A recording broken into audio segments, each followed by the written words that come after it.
puji beserta syukur marilah sama-sama kita panjatkan kehadirat Allah Subhanahu wa taala, karena atas izinnya lah sehingga kita telah dapat berkumpul di ruang yang sederhana ini.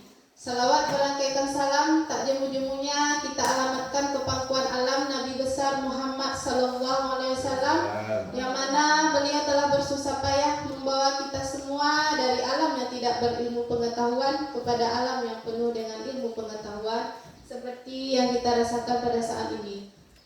Kata penghormatan yang saya hormati Ibu Kepala Sekolah SD Negeri Pantuluas Sapatuan, yang saya hormati Dewan Guru semua SD Negeri Pantuluas Sapatuan. Sebelumnya saya mengucapkan terima kasih banyak karena telah berhadir berpartisipasi dalam kegiatan kita pada hari ini, yaitu diseminasi budaya positif. Jadi saya berdiri di sini bukan untuk menggurui atau mengajari Bapak Ibu semua, tetapi kita di sini sharing atau belajar bersama tentang budaya positif yang nantinya bisa kita terapkan kepada anak didik dan sekolah kita tentunya. Baiklah, pada hari ini kita akan belajar tentang budaya positif, ya, diseminasi. Jadi mungkin bapak-bapak atau ibu-ibu bertanya apa itu diseminasi. Jadi diseminasi itu adalah penyebaran pemahaman tentang sesuatu hal. Jadi hari ini kita belajar tentang budaya positif. Jadi saya mengucapkan selamat datang kepada para guru hebat, ya. Mari kita belajar bersama, berkolaborasi, saling mendukung demi mewujudkan disiplin positif di sekolah kita ini.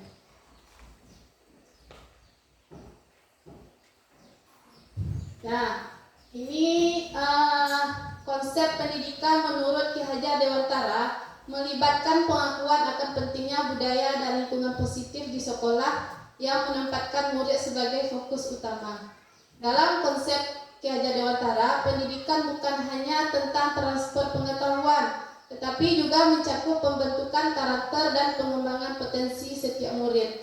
Jadi, kalau kita ingin menerapkan budaya positif di lingkungan sekolah kita, seperti tujuan dari pendidikan Bapak Ki Hajar Dewantara, kita sebagai guru atau sebagai pendidik, yaitu tugasnya salah satunya untuk menuntun murid ke arah yang lebih baik sesuai dengan kodrat yang ada pada anak tersebut. Tapi sekarang atau kebanyakan kita itu lebih banyak menuntut kepada anak, bukan menuntun. Kita hanya menuntut anak itu harus bisa ini, bisa itu, tetapi kita tidak menuntun anak itu sesuai bakat yang mereka miliki. Seperti kita menuntut anak itu harus bisa dalam bidang akademik, tetapi mungkin anak itu dia tidak bakat minatnya tidak dalam bidang akademik. Jadi kita menuntut anak itu sesuai dengan potensi yang ada pada dirinya. Jadi di dalam budaya positif ini ada beberapa konsep utama, yaitu perubahan paradigma belajar, nilai-nilai kebajikan, motivasi perilaku manusia, keyakinan kelas, disiplin positif, kebutuhan dasar manusia, posisi kontrol guru, dan segitiga restitusi. Jadi ada beberapa konsep yang kita pelajari di dalam budaya positif. Yang pertama itu pembelajaran dengan paradigma baru. Di dalam pembelajaran paradigma baru ini, yaitu pembelajaran yang dirancang berdasarkan prinsip pembelajaran berdiferensiasi, sehingga para peserta didik belajar sesuai kebutuhannya berdasarkan tahap perkembangan sesuai teori psikologi modern untuk mewujudkan profil pelajar Pancasila. Jadi sebagaimana kita ketahui di dalam profil pelajar Pancasila itu ada 6 dimensi, ya. Ya Bapak Ibu, ya, siapa yang bisa menyebutkan ada 6 dimensi profil pelajar Pancasila? Salah satunya apa? Mandiri, Mandiri, gotong royong, kreatif,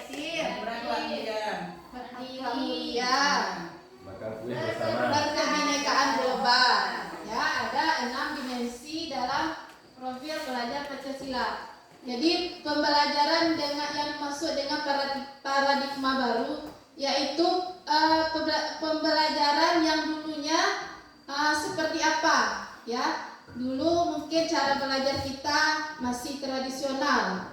Kalau sekarang ini sudah ada pembelajaran yang berdiferensiasi, kemudian ada lagi profil belajar Pancasila.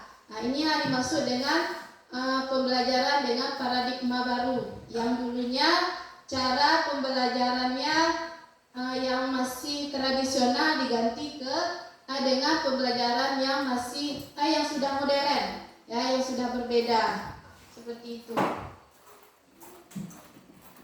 Nah, ini ada permainan ya, permainan itu cobalah buka. Ini tentang kita sendiri dan teman. Jadi ini permainannya ada A dan B, ya. Si A itu adalah diri sendiri dan B itu adalah teman kita. Jadi nanti Bapak Ibu boleh sobek kertas kecil, tuliskan benda atau sesuatu yang sangat berharga untuk Anda. Misalnya apa yang sangat berharga? Apa itu emas, apa uang, apa pokoknya apa yang berharga menurut Bapak Ibu. Kemudian letakkan di salah satu tangan, ya, letakkan di salah satu tangan kita dan genggam benda, ya, yang kertas tadi itu ibaratkan benda. Genggam benda tersebut dengan segala daya, dengan sekuat tenaga kita. Kemudian kepalkan tangannya itu, kita kuatkan ibaratnya benda tadi itu. Kemudian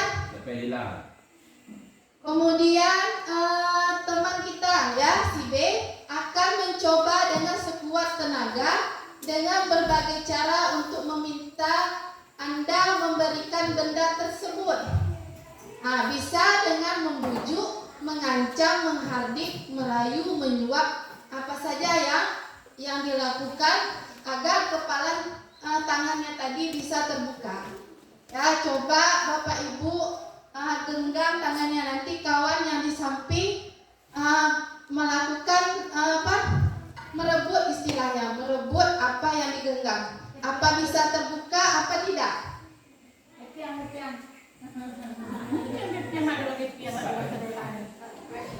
Istilah boleh digenggam, ini diibaratkan ada sesuatu yang dikepalkan.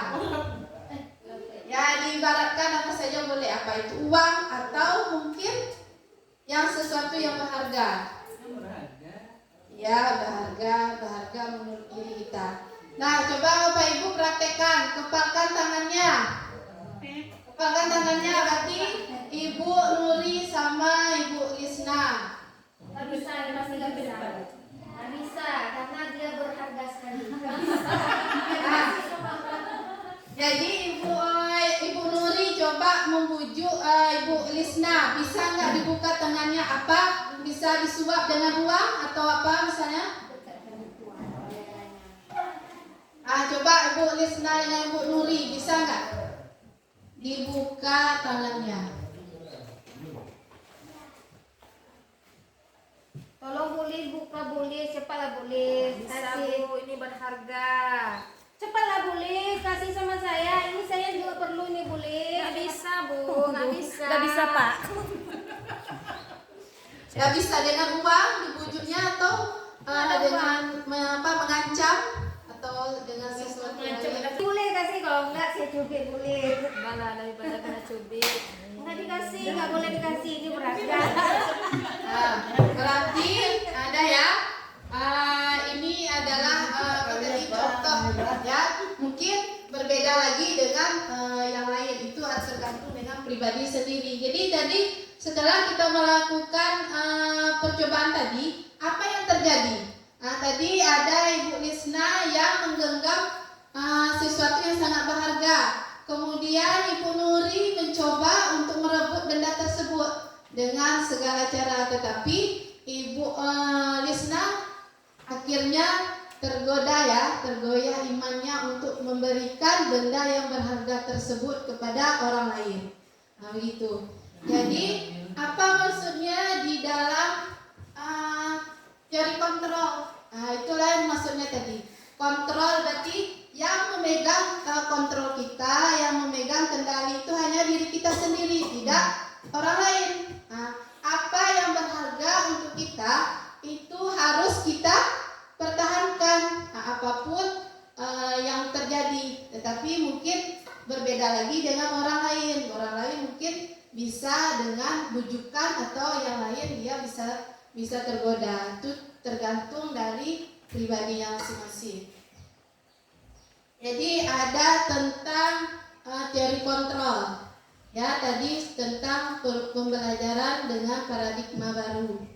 Kemudian tentang teori kontrol. Ini ada beberapa kesalahpahaman ya yang selama ini kita pelajari. Ini yang pertama itu adalah ilusi guru mengontrol murid. Ya, tadi seperti yang sudah kita praktekkan, setiap orang itu berbeda-beda pemahamannya, kontrolnya. Tidak bisa kita mengontrol orang lain. Ya, yang bisa mengontrol dirinya sendiri itu adalah dirinya, tidak orang lain. Kita mengontrol murid. Kemudian ilusi bahwa semua penguatan positif, efektif dan bermanfaat. Yang ketiga, ilusi bahwa kritik membuat rasa bersalah mampu menguatkan karakter. Yang terakhir, ilusi bahwa orang dewasa berhak memaksa. Jadi orang dewasa berhak memaksa. Boleh nggak seperti itu? Memaksa orang lain, ya? Itu sebenarnya tidak efektif kalau kita memaksa orang lain. Tentu orang lain itu juga ada haknya untuk mempertahankan apa yang dia miliki. Nah, ini mengubah paradigma stimulus respon ke pendekatan teori kontrol. Ini ada contohnya.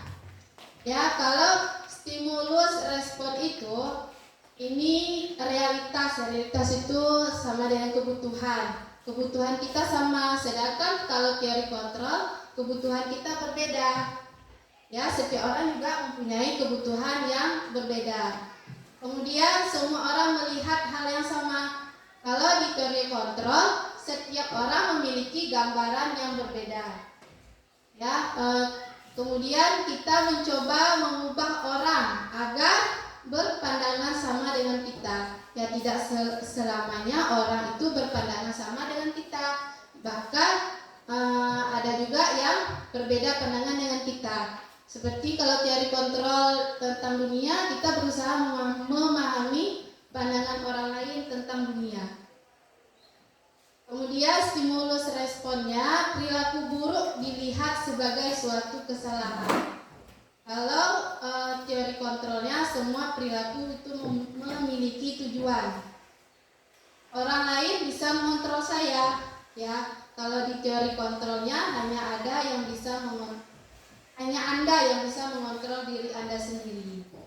Saya bisa mengontrol orang lain. Kalau di teori kontrolnya, Anda tidak bisa mengontrol orang lain.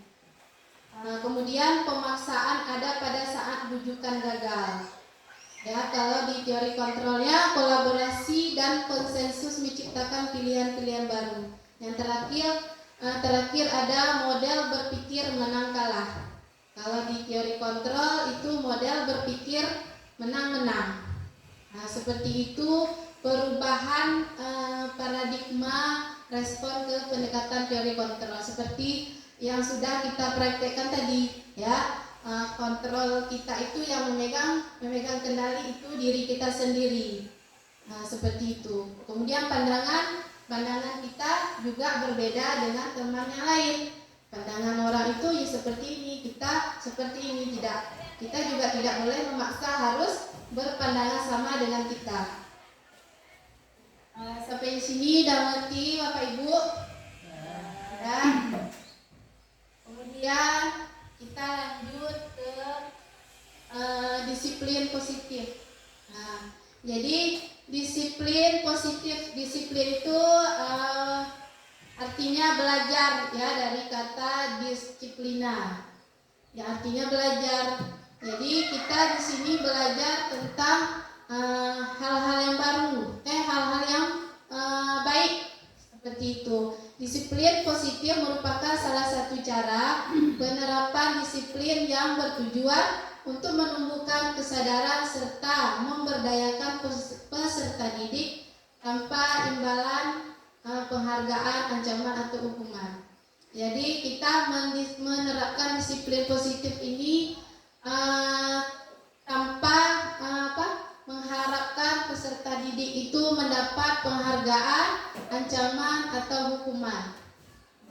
Jadi kita sebagai pendidik itu menciptakan peserta didik yang memiliki disiplin diri sehingga mereka berperilaku mengacu kepada nilai-nilai kebajikan universal dan memiliki motivasi intrinsik dalam perubahan perilaku ke arah yang lebih baik.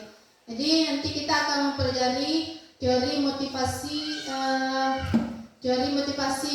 Jadi ini motivasi intrinsik. Seperti ini memiliki motivasi intrinsik dalam perubahan perilaku ke arah yang lebih baik. Motivasi intrinsik itu adalah motivasi yang berasal dari dalam diri kita sendiri tanpa ada dorongan dari orang lain.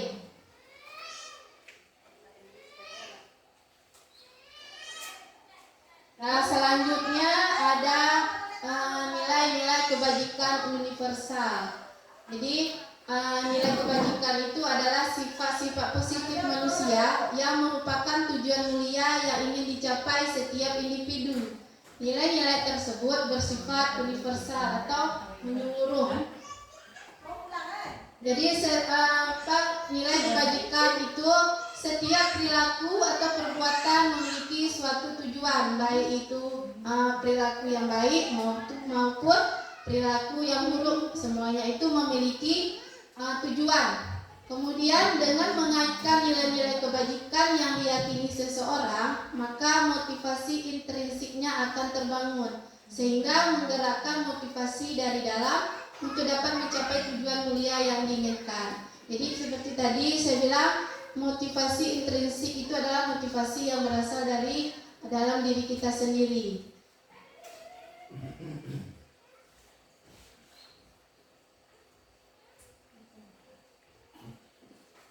Nilai-nilai kebajikan. Ini contoh nilai kebajikan. Kalau kita sebagai pendidik, yaitu mengutamakan nilai kebajikan dalam profil pelajar Pancasila seperti 6 dimensi tadi: beriman dan bertakwa kepada Tuhan Yang Maha Esa, dan berakhlak mulia, berkebinekaan global, gotong royong, mandiri, kreatif, dan bernalar kritis. Jadi ini adalah nilai-nilai kebajikan yang harus kita terapkan atau tanamkan kepada anak didik kita nanti. Kalau nilai kebajikan yang lain itu ada toleransi, rasa hormat, integritas, mandiri, menghargai, antusias, empati, keingintahuan, kreativitas, kerjasama, percaya diri, dan komitmen. Jadi nilai kebajikan ini yang nantinya akan kita terapkan kepada siswa kita.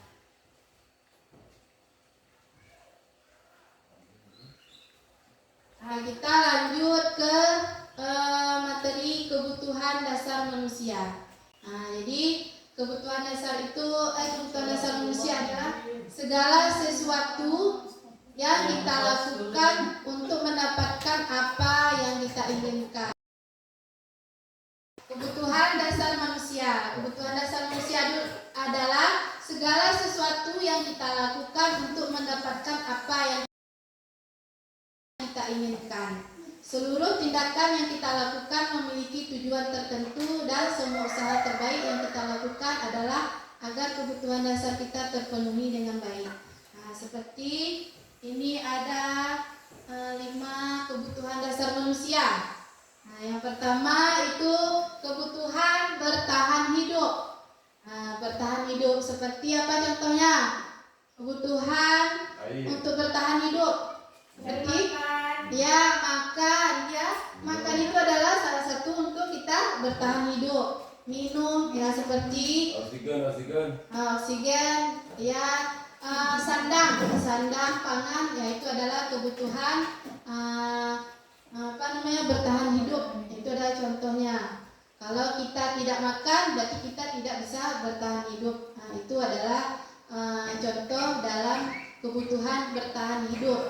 Kemudian ada kebutuhan kasih sayang. Nah, jadi setiap kita manusia mempunyai atau ingin mendapatkan kebutuhan kasih sayang. Seperti contohnya di sekolah itu anak siswa ada misalnya di sekolah kita yang anaknya itu misalnya baper ya atau caper sama kita, sama gurunya. Itu kita harus mencari tahu kebutuhan apa yang ingin dipenuhi oleh anak tersebut. Jadi mungkin bisa jadi di rumahnya anak itu kurang perhatian dari orang tuanya atau kurang mendapat kasih sayang dari orang tuanya. Jadi peran kita sebagai guru itu melihat jangan nanti ada kasus anak itu yang caper ya seperti itu ya. Kita membiarkan padahal anak itu dia ingin mencari kasih sayang yang belum didapatkan dari keluarganya. Kemudian kebutuhan kebebasan. Jadi di dalam kita sekolah, mungkin di kelas juga kita berhak memberi kebebasan kepada siswa kita, baik dalam belajar, seperti dalam belajar itu misalnya anak-anak inginnya seperti ini belajarnya, atau mungkin belajarnya bosan belajar di dalam kelas, jadi kita bisa membawa anak belajar di luar atau bagaimana yang mereka inginkan, karena kodratnya anak itu adalah mereka ingin merdeka ya, bebas dalam belajar. Kita sebagai guru tidak boleh mengekang lagi anak itu harus seperti ini, seperti itu. Kemudian kebutuhan tentang kesenangan. Jadi setiap orang juga ingin senang ya anak itu apabila kita memberikan apresiasi kepada siswa itu. Wah, kamu sangat hebat, atau kamu bisa mengerjakan soal ini sampai selesai. Berarti itu senang anak itu kita beri pujian yang positif. Kemudian yang terakhir ada kebutuhan penguasaan. Jadi di sekolah mungkin kita menemui kasus ada anak yang sok hebat seperti itu, atau sok menjadi pahlawan, pokoknya dialah yang menjadi bos seperti itu ya. Itu kenapa? Karena anak itu dia memiliki kebutuhan penguasaan dalam dirinya. Dia ingin menjadi orang yang nomor satu dari teman-temannya yang lain. Nah, jadi itulah 5 kebutuhan dasar manusia. Mungkin yang pertama itulah kebutuhan bertahan hidup tadi. Tidak ada makan, tidak ada pakaian, dan tidak ada sandang pangan, kita tidak bertahan hidup. Kasih sayang begitu juga tidak ada. Kalau tidak ada kebutuhan kasih sayang, kita juga tidak lengkap rasanya hati nurani kita. Kebebasan, kesenangan, penguasaan, semuanya ini memiliki peran yang sangat penting di dalam kebutuhan hidup kita.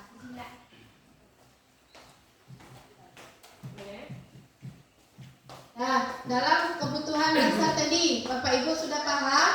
Ada 5 kebutuhan dasar. Siapa yang bisa menyebutkan kembali ada 5 kebutuhan dasar manusia tadi? Siapa yang bisa menyebutkan?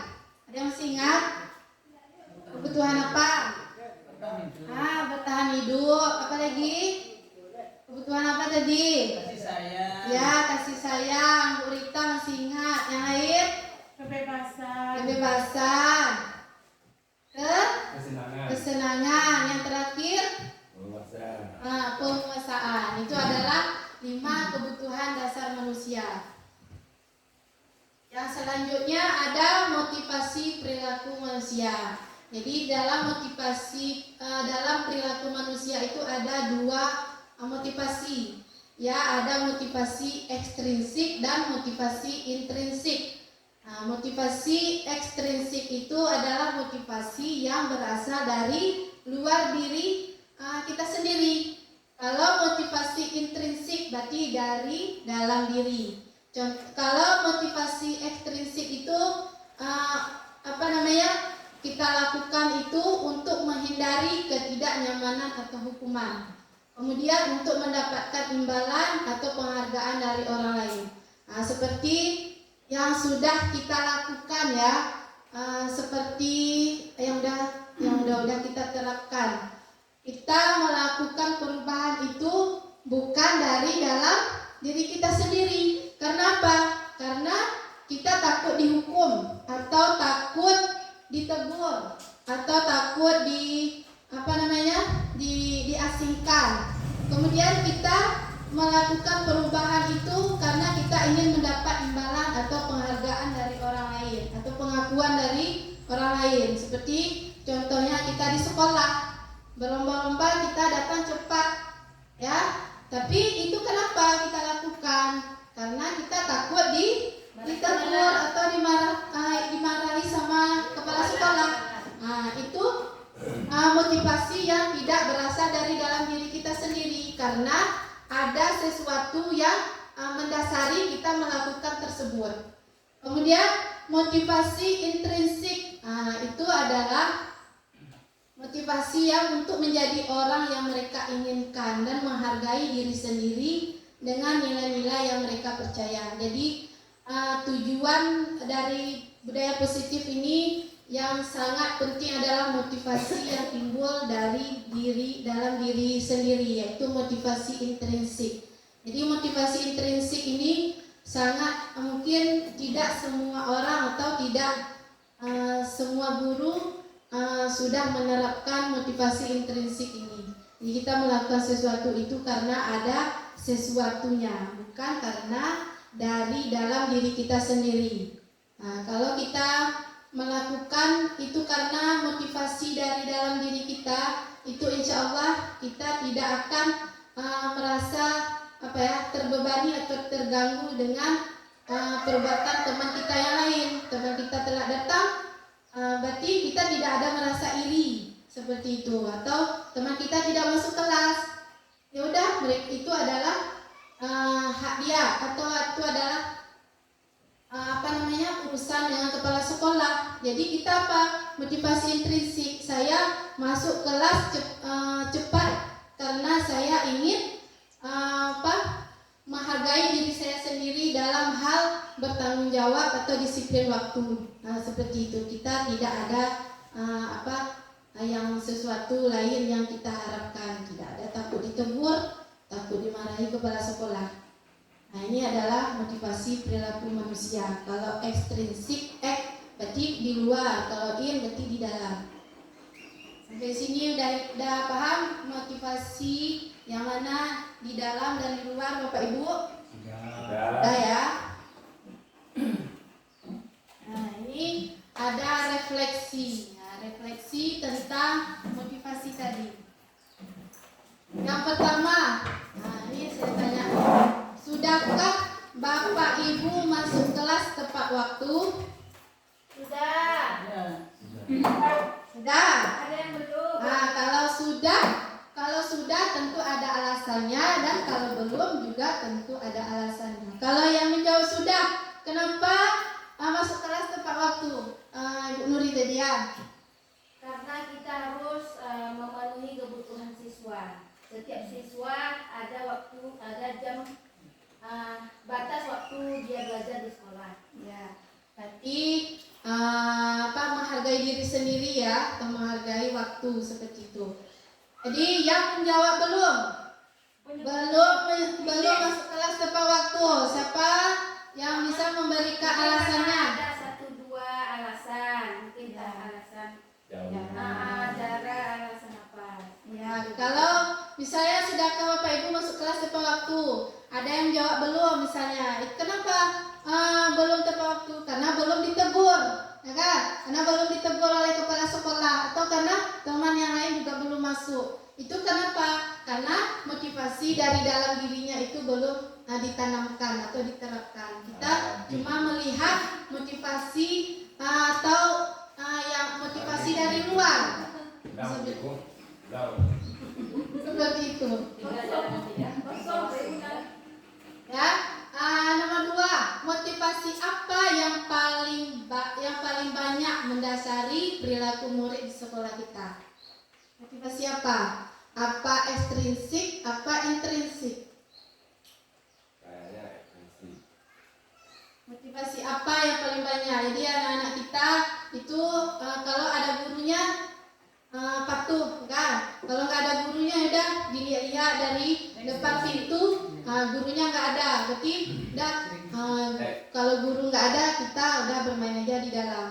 Jadi itu tidak ada motivasi di dalam dirinya, tidak ada rasa saya kalaupun nggak ada guru saya tetap belajar, karena saya harus menjadi orang yang pintar. Kalau ada guru ya udah berarti ada sesuatu yang mendasari perilakunya itu. Ingin belajar berarti ingin mendapat pujian dari gurunya. Ya, itu motivasi yang banyak kita lihat. Mungkin bukan di sekolah kita aja, di sekolah-sekolah yang lain seperti itu. Berbuat baik itu karena bukan dari dalam dirinya. Nah, sebelum kita masuk ke hukuman konsekuensi, jadi ada ini pertanyaan, setuju atau tidak setuju, tinggal jawab setuju atau tidak setuju. Nomor 1, hukuman dapat mendisiplinkan anak. Tidak setuju. Nomor 2, pemberian hukuman dengan hal positif seperti membaca atau membersihkan halaman sekolah dapat meningkatkan disiplin anak. Katanya salah sebenarnya bukan hukuman tapi konsekuensi. Ya, ini Bu Nuri setuju atau tidak setuju? Tidak setuju. Jadi pilihannya cuma 2, ya, setuju atau tidak setuju. Kalau yang lain apa? Setuju. Setuju. Pak Akil setuju nomor 2. Ya, yang lain? Setuju. Yang nomor 2, Bu Nuri tidak ya. Jadi yang nomor 3, ini kita sama-sama kita belajar nanti. Nomor 3, memberi penghargaan dapat meningkatkan motivasi belajar anak. Tidak setuju. Setuju atau tidak setuju? Ada situ pernyataannya cuma setuju ya, tidak setuju. Berarti kalau tidak setuju 3 ya. Nomor 1 kita coba bahas bersama.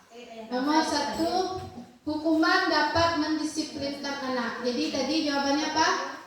Tidak setuju. Ya, ini sangat memang nampak ya.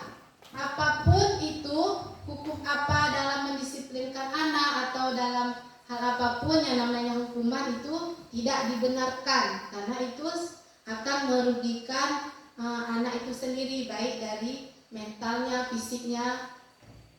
Ini nomor 1 itu tidak setuju. Tadi setuju ya. Nomor 2 tidak setuju. Nomor 1 tidak. Nomor 1 apa? Hukuman dapat mendisiplinkan anak. Tidak setuju. Nomor 2 ya, yang ini alasannya nih saya tanya. Jadi yang menjawab setuju pemberian hukuman dengan hal positif seperti membaca dapat meningkatkan disiplin anak. Yang menjawab setuju kenapa? Jadi kita nanti akan kita bahas tentang hukuman dan konsekuensi. Ini adalah pertanyaan menguji pemahaman Bapak dan Ibu. Jadi nomor 2 tadi yang menjawab setuju kenapa? Menjawab setuju dengan memberi hukuman dalam seperti membaca itu dapat meningkatkan disiplin anak. Karena ada kata positifnya seperti itu ya. Ya, karena ada hal positif seperti membaca. Membaca itu hal yang baik ya. Hal yang baik kita beri hukuman dengan membaca atau membersihkan halaman, itu dapat meningkatkan disiplin anak. mungkin pemahaman Bapak Ibu seperti itu ya, karena ada hal positif yaitu membaca. Ya memang membaca itu adalah hal yang positif. Tadi kembali lagi kita hukuman, ya itu kan ada hukuman. Jadi dalam bentuk apapun, dalam bentuk positif atau apalagi negatif itu memang tidak boleh dibenarkan memberi hukuman. Yang nomor 3, tadi Bu Nuri menjawab tidak setuju ya. Ya, kenapa Bu Nuri? Ya itu tadi karena bentuk hukuman apapun atas nama hukuman anak-anak pasti merasa dirinya tuh salah, Jadi apapun bentuknya, baik dia disuruh membaca atau disuruh menulis, yang penting itu hukuman bagi dirinya. Dia merasa malu sama teman-teman lainnya. Ya, yang betulnya itu jawabannya tidak setuju. Ya, seperti hukuman ya, bentuknya hukuman memang tidak dibenarkan. Ya, karena itu akan berdampak kepada mental anak itu sendiri. Nah, jadi kita mungkin pernah memberi hukuman kepada anak, kamu tidak mengerjakan PR, kamu menuliskan atau tulis saya tidak mengerjakan PR sebanyak berapa sampai penuh buku ya. Memang itu kita membuat anak itu bisa lancar menulis, tapi ya tadi kita beri hukuman kepada anak itu tidak dibenarkan. Yang ketiga, memberi penghargaan dapat meningkatkan motivasi belajar anak. Nah, ini bagaimana? Setuju? Tadi jawab tidak setuju ya? Ya. Kalau Pak Martunis kenapa setuju? Mbak beri pendapatnya. Enggak apa-apa, ini kita belajar bersama, bukan berarti mencari masalah. Karena kan gini, kalau misalnya anak itu kita beri penghargaan, dia tuh istilahnya bergairah belajar itu ada saya nanti kalau misalnya dapat nilai segini nanti dapat hadiah dari bapaknya, ya udah saya gitu. Tapi kalau misalnya ini memang ya kita memandang penghargaan itu dapat meningkatkan motivasi belajar anak. Ya, tapi ingat nggak kita memberi penghargaan kepada anak itu? Ada nggak anak yang lain merasa iri atau cemburu terhadap penghargaan yang kita berikan? Ada nggak? Ada ya. Memang anak itu tidak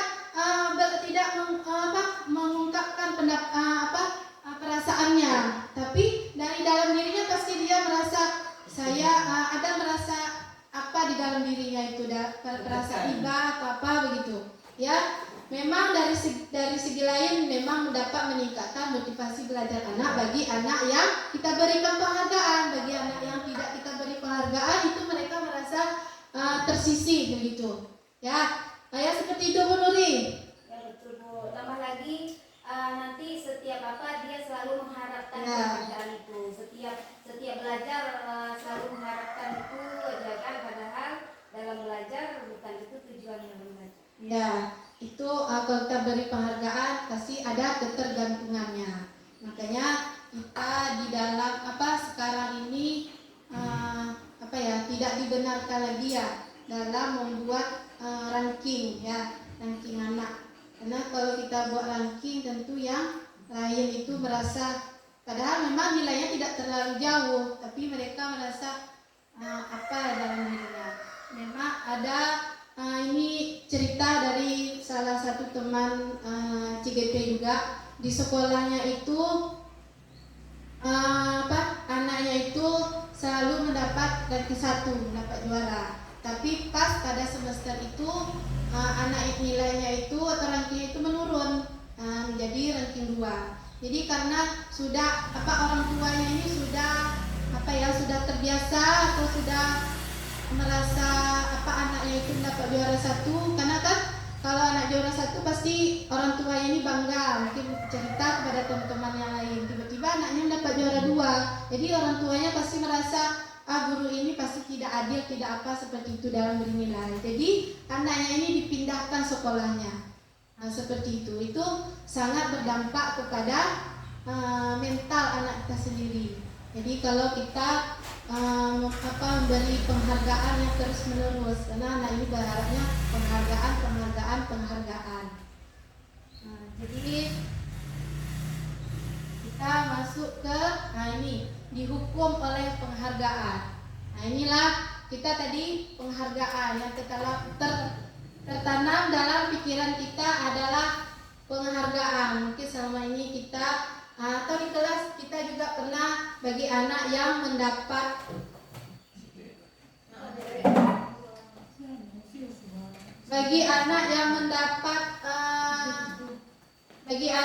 mendapatkan apa namanya tuh nilai terbaik, kita memberi penghargaan atau kita beri benda, ya. Dengan seperti itu memang termotivasi anak yang lain, tetapi itu akan sangat ketergantungan. Nah, ini penghargaan itu berlaku sama dengan hukuman. Nah, ini sama dengan hukuman. Pada nama Pak Audi Hafiz Kenapa? panggil. Ya, boleh. Jadi siapa Pak? Di sana. Ya, boleh. Saya dikat. Lanjut. Ini ada Pak. Nampak Pak.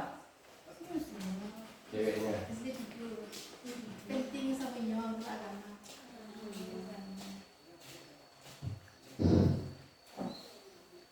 Nah, jadi penghargaan berlaku sama dengan hukuman. Dalam arti meminta atau membujuk seseorang melakukan sesuatu untuk memenuhi suatu tujuan tertentu dari orang yang meminta atau membujuk. Nah, dorongannya eksternal dan akan ada faktor ketergantungan. Jadi kita memberi penghargaan. Nah, ini adalah dampak dari pemberian penghargaan. Yang pertama, pengaruh jangka pendek dan jangka panjang. Kemudian penghargaan menghukum. Penghargaan mengurangi ketepatan, penghargaan tidak efektif, penghargaan merusak hubungan, penghargaan menurunkan kualitas, penghargaan mematikan kreativitas, dan penghargaan mengurangi motivasi intrinsik. Jadi kalau tadi kita beri penghargaan, jadi kalau kita tidak menyamaratakan memberi penghargaan kepada anak itu, tentu anak ini merasa asik dia aja diberi penghargaan oleh ibu ini. Nah, seperti itu. Tapi selama ini kalau dalam perlombaan kita telah memberi penghargaan kepada anak dengan secara menyeluruh, itu mungkin sudah mulai tepat, tidak ada rasa cemburu sosial. Memang bentuk nilainya itu berbeda, tapi kita memberi semuanya itu penghargaan. Kemudian penghargaan mengurangi motivasi intrinsik. Anak yang menginginkan penghargaan itu tidak menginginkan lagi motivasi yang berasal dari dalam dirinya, tapi ingin mendapatkan penghargaan dari orang lain. Tadi kan penghargaan berarti itu disiplin yang gagal, ya. Memberi hukuman dan penghargaan itu adalah bentuk disiplin yang gagal. Jadi yang seharusnya kita lakukan apa kalau anak itu benar atau baguslah dalam melakukan sesuatu. Nah, ini adalah kita dengan memberi apresiasi. Ya, dengan apresiasi itu kita beri pengakuan. Pengakuan itu, jadi dalam kita beri pengakuan itu harus diingat juga ada beberapa hal. Tidak harus pengakuan ke dia aja atau anak-anak itu aja, itu juga nanti ada cemburu sosial.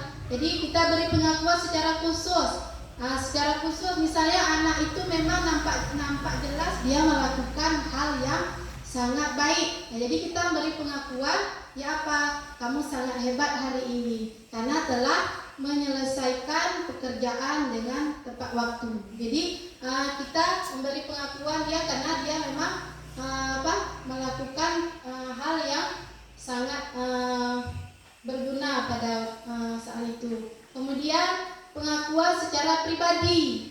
Secara pribadi, ya ibu secara pribadi sangat berterima kasih, ya seperti itu. Kita beri pengakuan. Kemudian beri pengakuan kepada semua murid secara bergantian. Jangan sama si A terus kita beri pengakuan. Padahal yang si B juga ada melakukan hal yang baik. Jadi harus bergantian ke semua siswa. Jadi siswa itu tidak ada rasa cemburunya. Jadi merasa dihargai kehadirannya seperti itu. Kemudian beri pengakuan secara konsisten. Harus konsisten, dalam hari ini kita beri pengakuan, besok ada melakukan kebaikan kita tidak beri apresiasi lagi, beri pengakuan lagi, itu juga tidak berdampak baik. Kemudian fokus pada proses. Prosesnya apa? Kita beri pengakuan. Karena prosesnya tidak baik, kita beri pengakuan seperti itu. Ya, ini yang pasnya adalah memberikan apresiasi. Ya, sampai di sini paham Bapak Ibu? Ya, kita mungkin ya saya sendiri juga selama ini kurang tepat dalam memberikan penghargaan atau menanamkan motivasi intrinsik atau motivasi intrinsik di dalam peserta didik.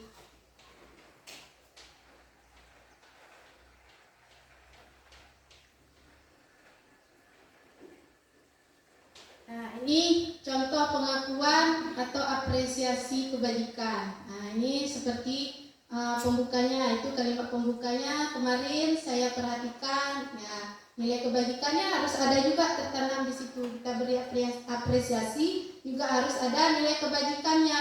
Ya, nilai kebajikannya apa di sini? Ya, ada empati. Nah, kemarin saya perhatikan rasa empatimu besar sekali. Kemudian situasinya apa? Pada saat menolong murid baru di kelas kita, yang kita beri apresiasi tapi tidak menanamkan nilai kebajikan di dalam apresiasi yang kita ucapkan. Kemudian saya menghargai. Nah, ini nilai kebajikannya, kepedulianmu pada saat kamu membantu teman di tugas kelompok. Nah, yang terakhir misalnya ini contoh terima kasih untuk, ini nilai kebajikannya, rasa tanggung jawab. Tanggung jawab itu adalah nilai kebajikannya.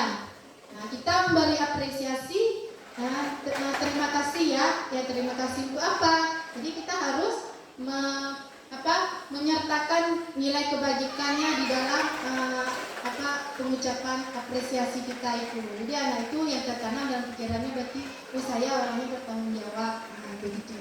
Atau peduli, atau banyak terima kasih ya nak. Jadi kita tidak menanamkan terima kasih untuk apa, seperti itu.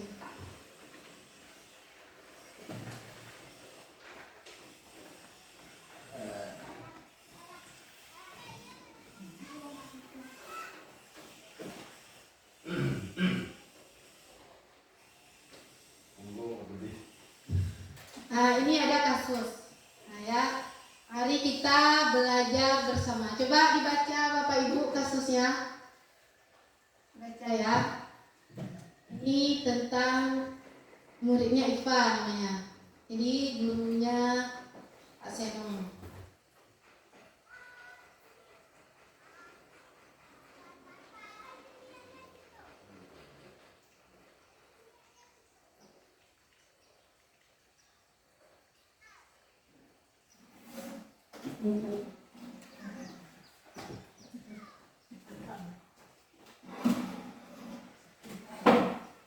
Sudah siap bacanya? Belum? Sudah. Nah, ini pertanyaannya. Nomor 1, apakah Anda setuju dengan tindakan Pak Seno terhadap IPA? Jadi Pak Seno itu membiarkan IPA itu ditertawakan oleh teman-temannya. Jadi apakah setuju dengan tindakan Pak Seno? Tidak ya, karena itu apa? Bisa membuat anak itu merasa tidak percaya diri lagi. Kemudian menurut Anda tindakan Pak Seno terhadap IPA adalah sebuah hukuman atau konsekuensi? Ya, itu adalah sebuah hukuman karena jelas di situ ya, Pak Seno tadi membiarkan murid yang lain menertawakan IPA, sedangkan IPA itu sebenarnya kita tidak boleh ada anak murid yang kurang bisa dalam pelajaran itu, kita membimbingnya, bukan menertawakan anak itu akan membuat berdampak negatif. Ini adalah hukuman, konsekuensi, dan restitusi. Jadi yang dibilang hukuman itu adalah disiplin yang gagal. Kenapa? Tadi hukuman itu adalah sesuatu yang menyakitkan yang harus terjadi. Sedangkan konsekuensi sesuatu harus terjadi. Kalau restitusi itu adalah pilihan. Jadi di sini yang kita tanamkan adalah hukuman. Hukuman itu adalah sesuatu yang sangat menyakitkan, ya, yang bisa bisa menyakitkan fisik atau mentalnya.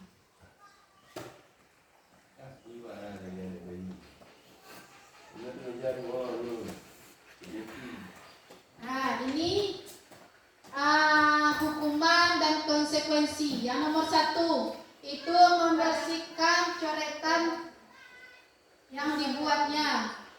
Nomor 1 itu membersihkan coretan yang dibuatnya di meja tulis. Konsekuensi.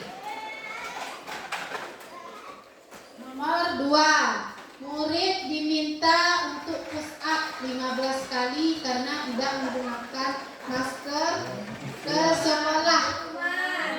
Ya, jelas ya, hukuman, karena ini hanya sebelah pihak, gurunya yang langsung menentukan. Yang ketiga, menggantikan kertas tugas teman yang telah dicoret-coret. Ya, konsekuensi. Yang seterusnya, berjemur di lapangan basket pukul 12 siang karena mengobrol dengan teman. Ya, hukuman. Murid diminta bertelanjang kaki sepanjang hari karena tidak menggunakan sepatu warna hitam sesuai peraturan sekolah. Hukuman. Ya. Kehilangan 10 menit jam istirahat untuk mengerjakan tugas karena terlambat datang dan tertinggal pelajaran selama 10 menit. Konsekuensi. Kehilangan 10 menit jam istirahat, ya, untuk mengerjakan tugas karena situ kita mengerjakan yang ke depannya lagi. Duduk di bangku di pinggir lapangan pada jam istirahat, tidak diizinkan bermain oleh guru piket karena mencederai teman saat bermain di lapangan. Hukuman. Ya, karena tadi kan tidak duduk di bangku pada jam istirahat, tidak diizinkan bermain oleh guru piket. Nah, ini adalah sebuah hukuman. Ini hukuman, konsekuensi, hukuman dan konsekuensi. Yang terakhir ini, dan terjawab pula Pak Martinez. Lari mengelilingi lapangan basket 2 kali karena terlambat 10 menit untuk pelajaran PJOK. Karena sesuai, karena lari itu termasuk dalam pelajaran PJOK. Ya, betul Bu Nuri. Memang sekilas kita melihat ini adalah hukuman, ya, karena mengelilingi lapangan basket. Tapi kita melihat lagi ini di dalam pelajaran PJOK, karena memang dalam pelajaran PJOK itu memang ada latihan larinya. Ya, seperti itu ya Pak Martinez. Ya. Terlalu. Mungkin makarong. Ya, ini 5 posisi kontrol guru terhadap murid. Ini mungkin pernah kita terapkan kurang tepat, ya, saya sendiri juga. Yang pertama, penghukum. Ada yang kedua, pembuat rasa bersalah. Yang ketiga, teman. Nomor 4, pemantau. Yang kelima, manajer. Jadi seperti apa?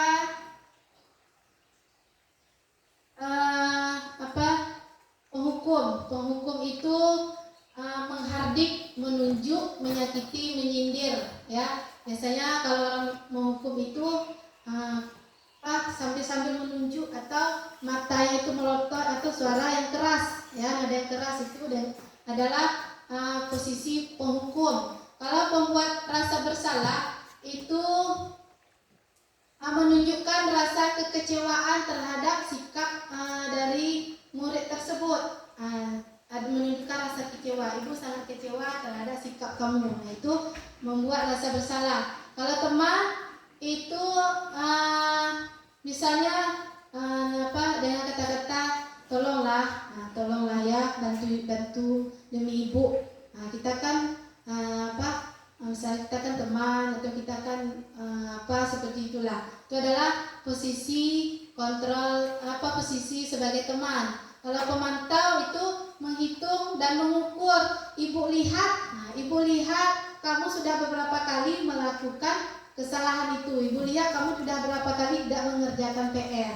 Nah, jadi itu adalah posisi sebagai pemantau.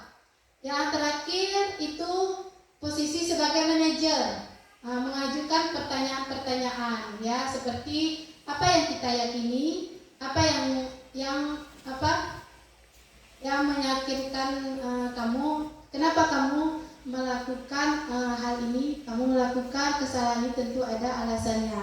Nah, jadi itu adalah posisi sebagai manajer. Jadi di antara 5 posisi ini, posisi mana yang paling ideal atau posisi mana yang paling harus kita terapkan? Manajer. Ya, posisi seorang manajer. Ya, posisi manajer ini kita memberikan anak itu menyelesaikan masalahnya sendiri. Dan kita cuma mengarahkan dengan memberi beberapa pertanyaan.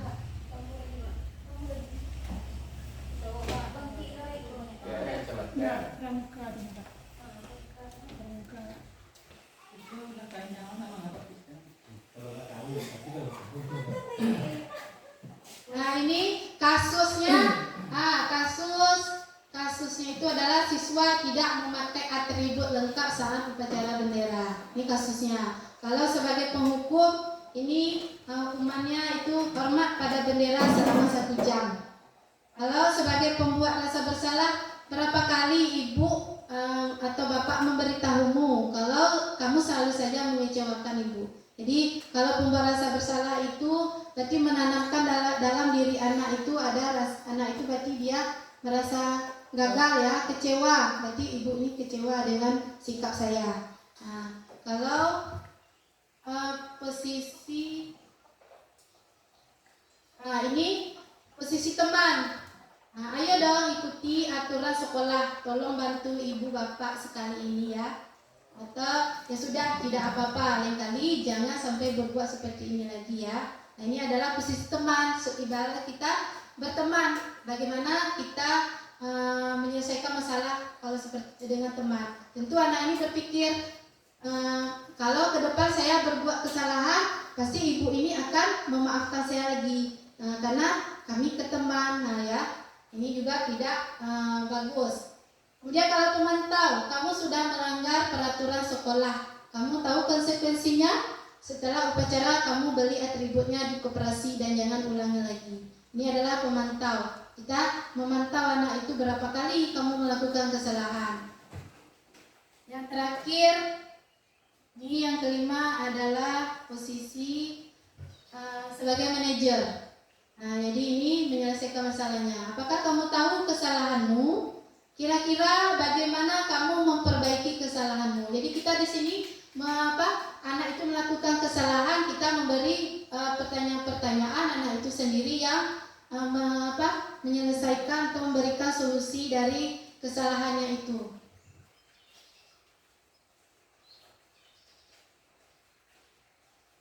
Nah, ini posisi kontrol apakah aku? Saya kecewa sekali dengan kamu. Ini posisi kontrol apa? Sebagai membuat rasa bersalah, ya, karena ada rasa kekecewaannya. Nah, ini kamu tidak pernah benar melakukannya. Sebagai apa? Pemantau. Ya, pemantau, betul. Yang ini, apa rencanamu untuk menyelesaikan masalah ini? Dari manajer.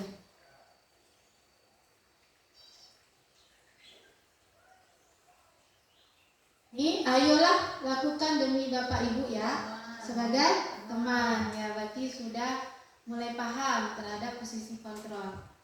kamu tidak pernah mendapat nilai jika tidak mengerjakan tugas. Sebagai penghukum. Nah, jadi kalau kita sudah mengerti tentang posisi kontrol, jadi kita bisa mengubah penerapan yang selama ini kita terapkan kepada anak kita dalam menyelesaikan masalah. Nah, yang ini adalah keyakinan kelas.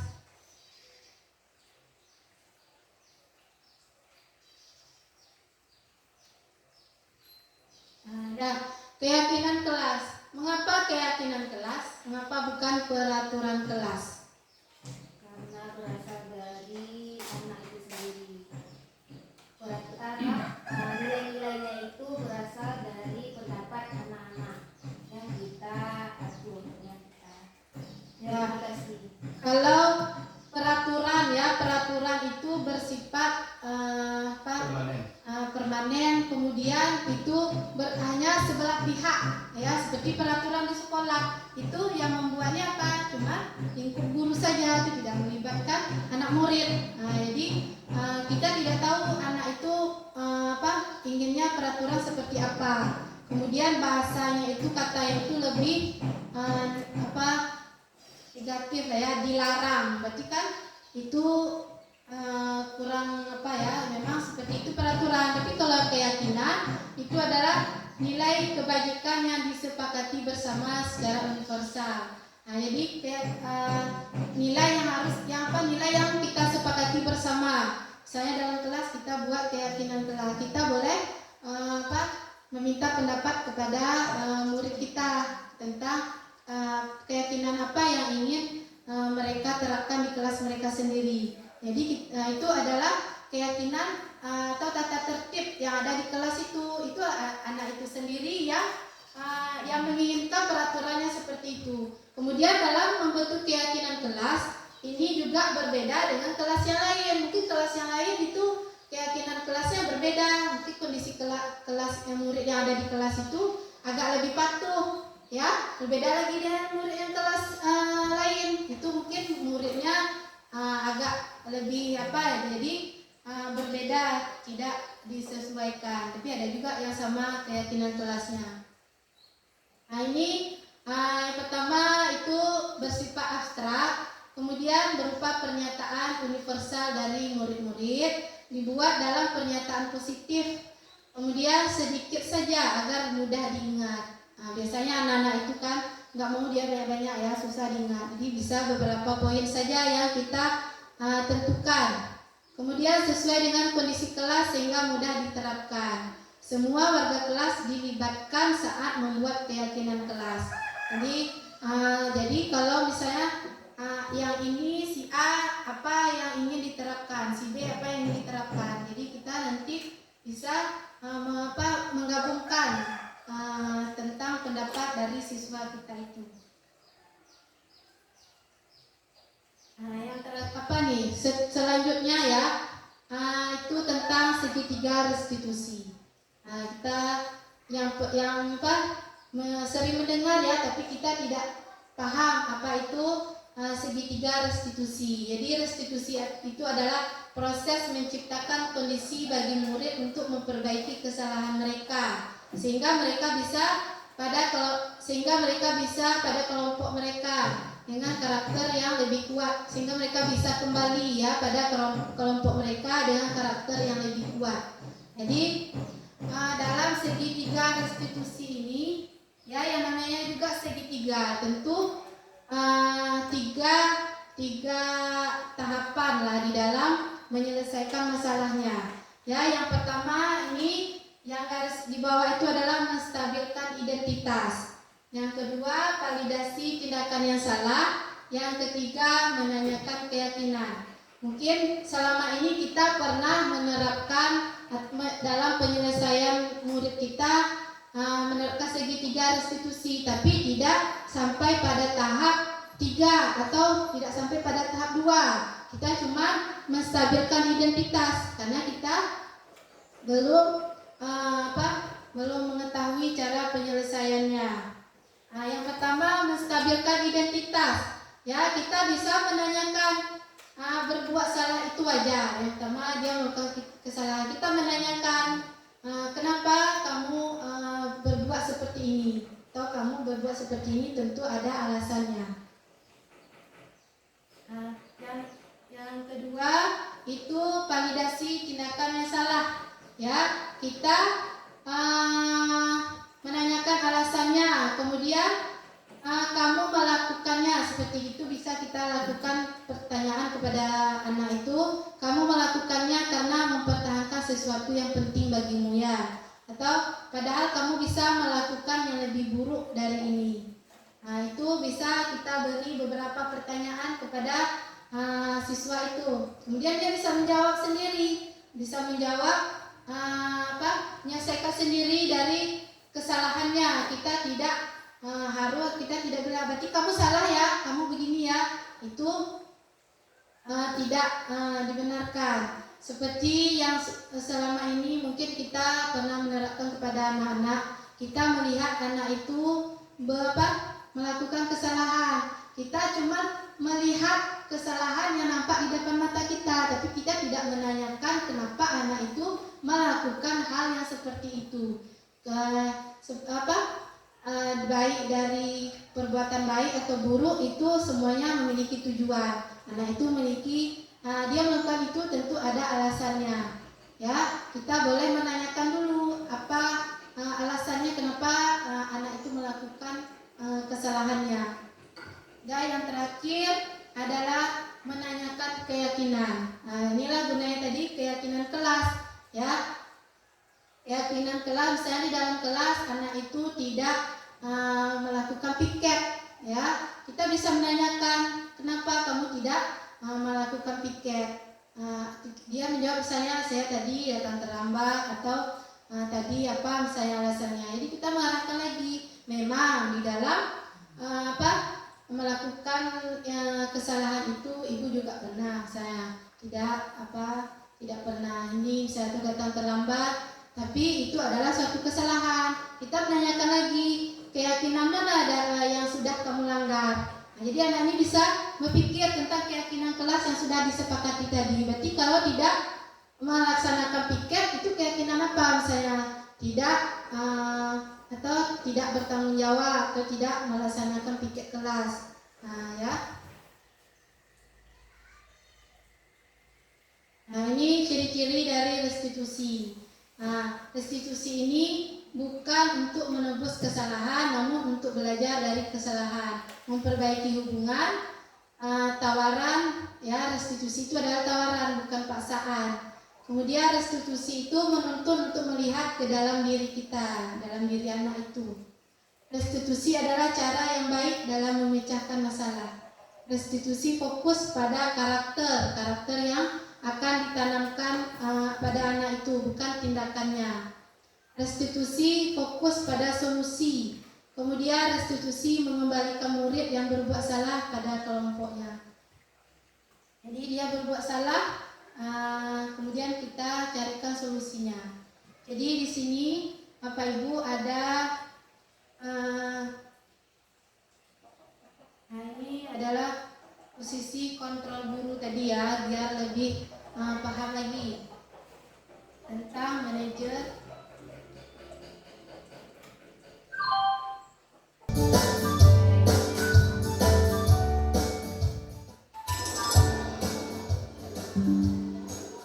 Pagi anak-anak, silakan PR yang kemarin ibu berikan diletakkan di meja. Anton, kamu sudah mengerjakan belum? Belum mengerjakan saya, Bu. Kamu selalu ya nggak ngerjain PR. Sekarang kamu duduk di depan, lalu tulis. Saya berjanji tidak akan mengulangi lagi. Saya berjanji akan berusaha menjadi murid yang rajin belajar sampai pelajaran saya selesai.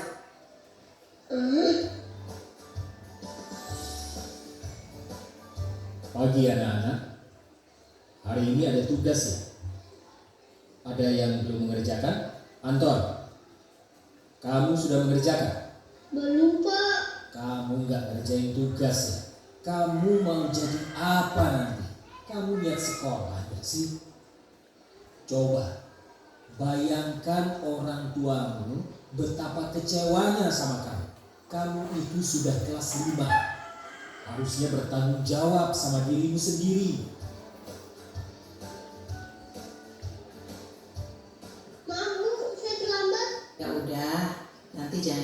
lagi ya.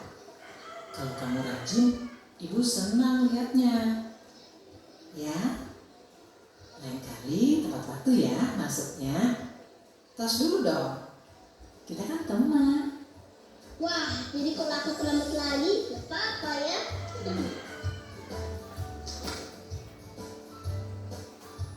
Kamu kok nggak pakai baju olahraga? Bapak catat kamu sudah 3 kali loh nggak ikut olahraga bulan ini. Iya Pak, sudah 3 kali berarti saya dapat sanksi Pak.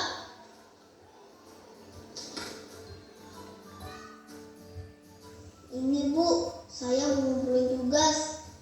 Maaf ya Bu, saya terlambat ngumpulin tugas. Kenapa kamu terlambat mengumpulkan tugas?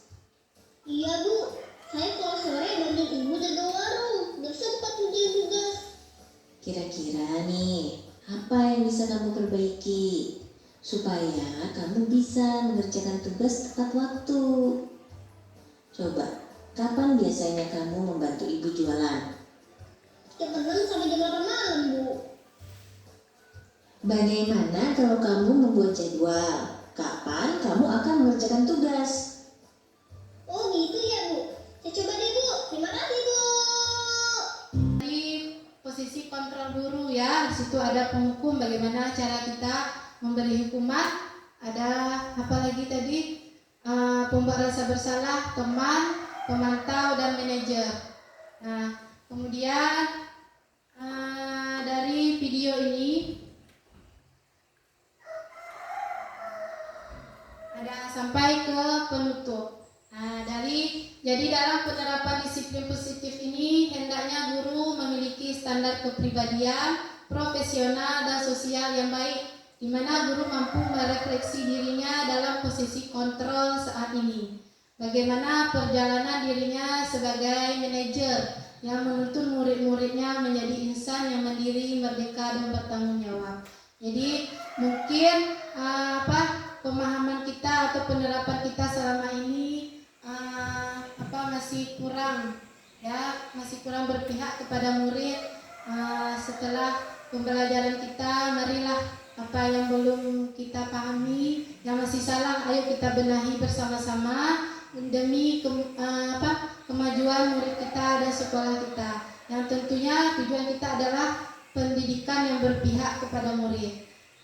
Terima kasih atas kesempatannya kepada ibu-ibu semua yang telah lama duduk ya, yang telah bersedia hadir untuk mendengarkan kegiatan kita pada hari ini. Saya ucapkan terima kasih. Semoga Allah memberi pahala yang besar kepada